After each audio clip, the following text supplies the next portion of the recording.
Hello, students. Myself, Sumati, lecturer, Department of Electronics and Communication. So, this is PLC counter functions, Unit 4. Now we are in Unit Session 6.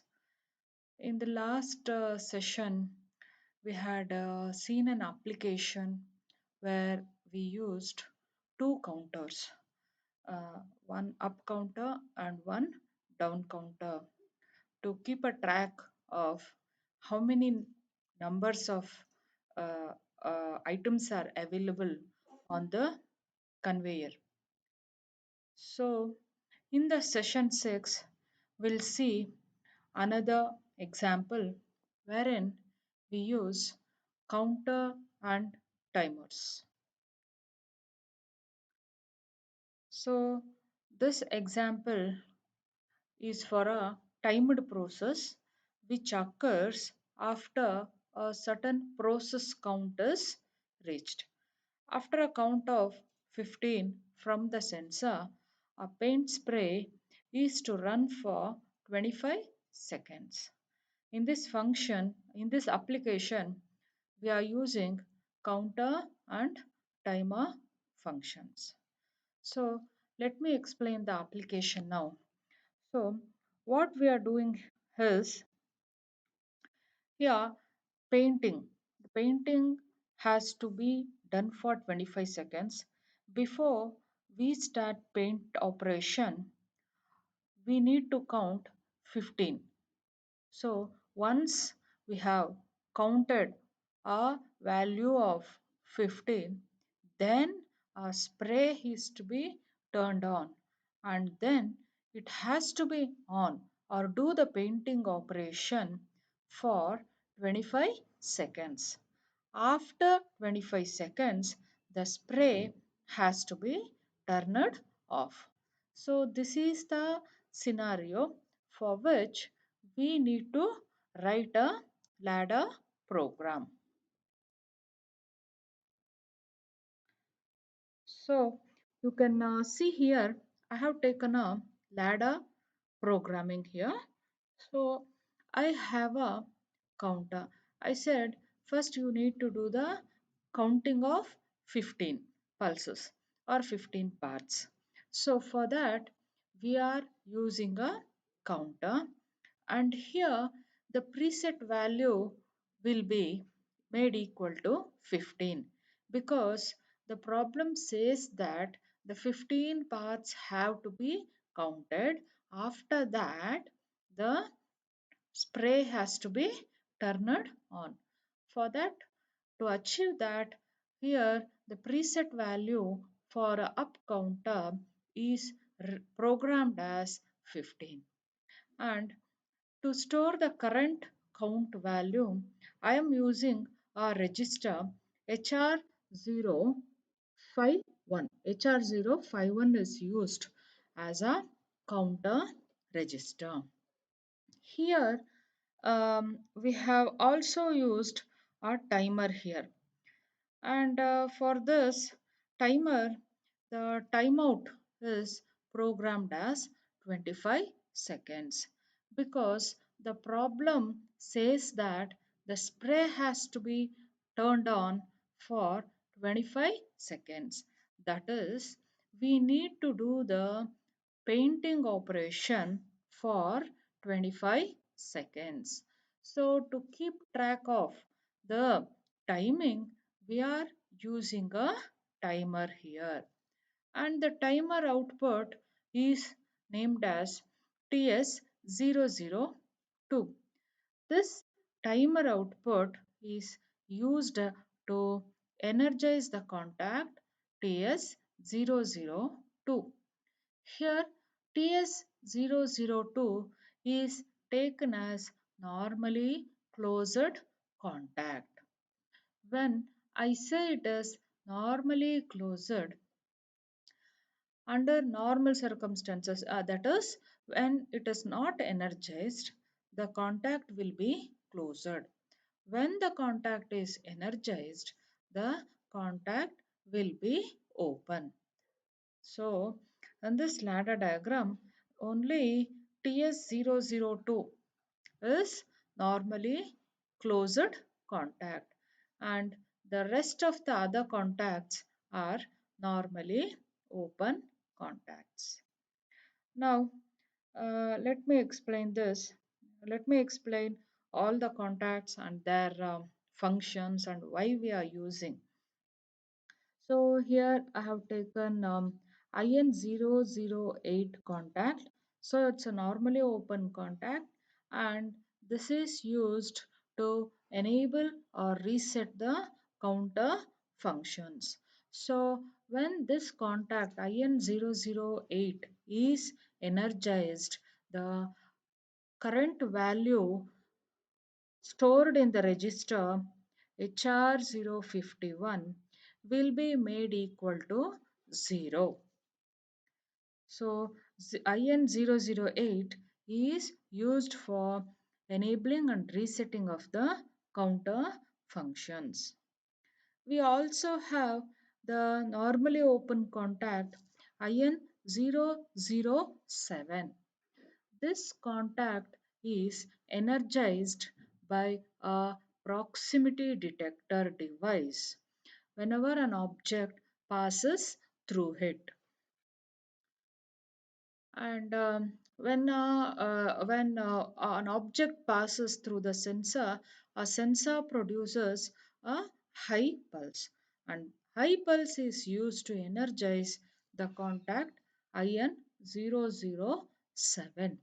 When the contact is energized, the current value of a counter is incremented by 1 and when the current value of the counter is equal to preset value of 15, the output of a counter is made high.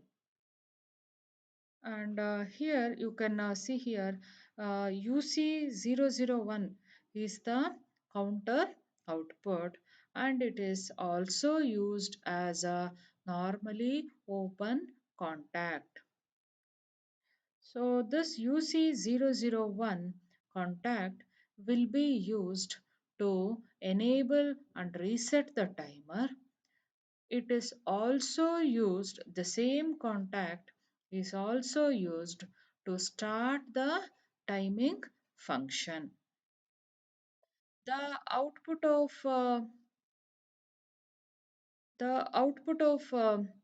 timer is TS002 and this timer output is used as a normally closed contact in the third line of the ladder diagram.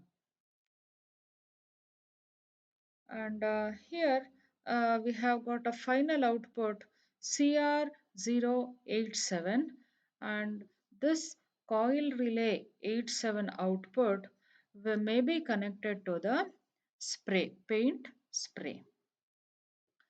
Now we have understood what are all the components and their why we are using, right? Now let me go through the working of this ladder diagram. So, so first what we do is first we will enable and enable resetting of the counter will be done by energizing the contact IN008.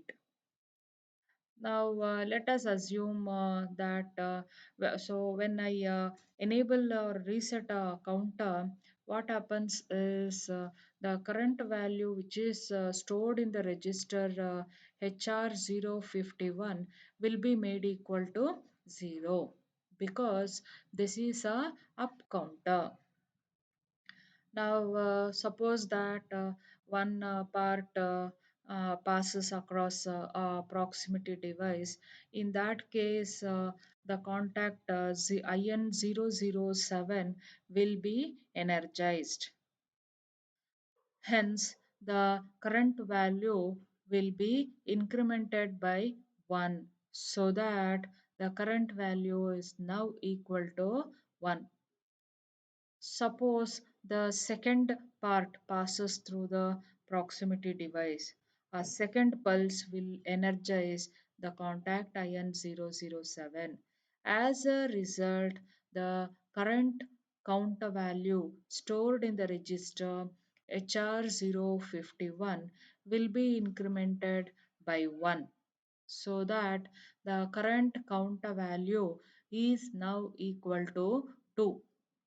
So this keeps on repeating till what time when current value is equal to the preset value of 15.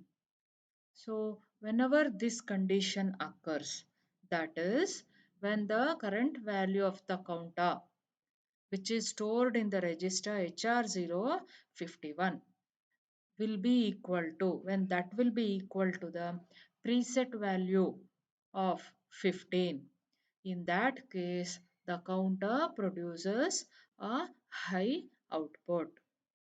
That, in other words, a counter produces a one output when 15 pulses have energized the contact IN007 15 times. Or in other words, I can say whenever 15 items have or parts have passed through the proximity device, the counter produces a high pulse at its output. So when counter produces a high output, we also have a contact called as UC001. So when a counter is producing a high output, the contacts UC001 are energized. When UC001 is energized, this will enable the timer function. At the same time, the timing starts off. When a timer, it keeps on taking care of the timing. So whenever time reaches 25 seconds, in that case the timer output TS002 will be made high.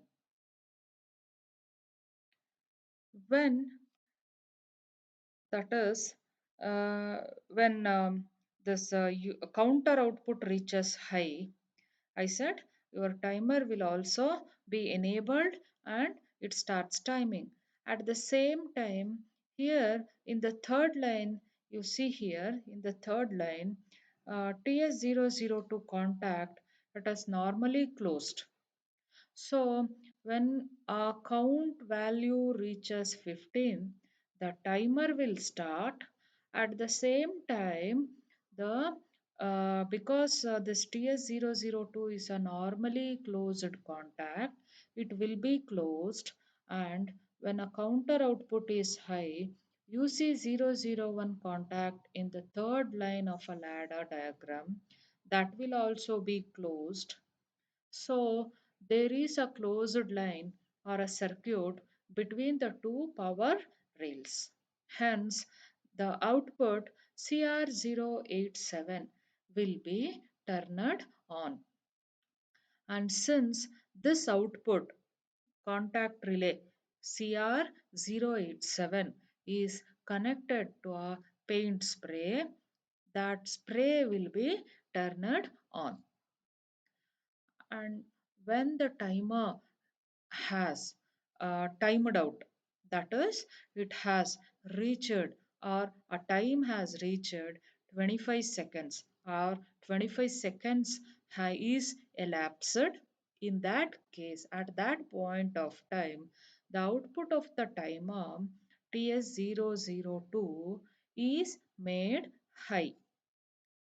The moment the timer output is made high, this will energize the high input, will energize the contact TS002. Hence, this contact will now be opened. So there is no closed circuit between the power rails.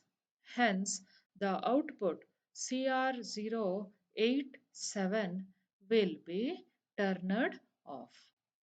As a result, the spray which is connected to the contact relay 087 is also turned off.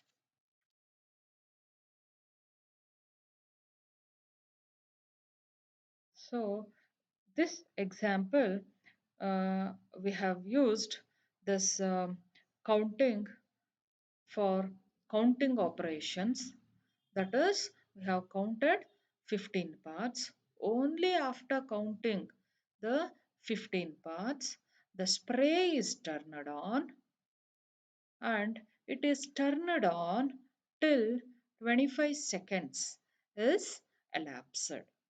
So this application, it illustrates the use of counter and timer functions together. Thank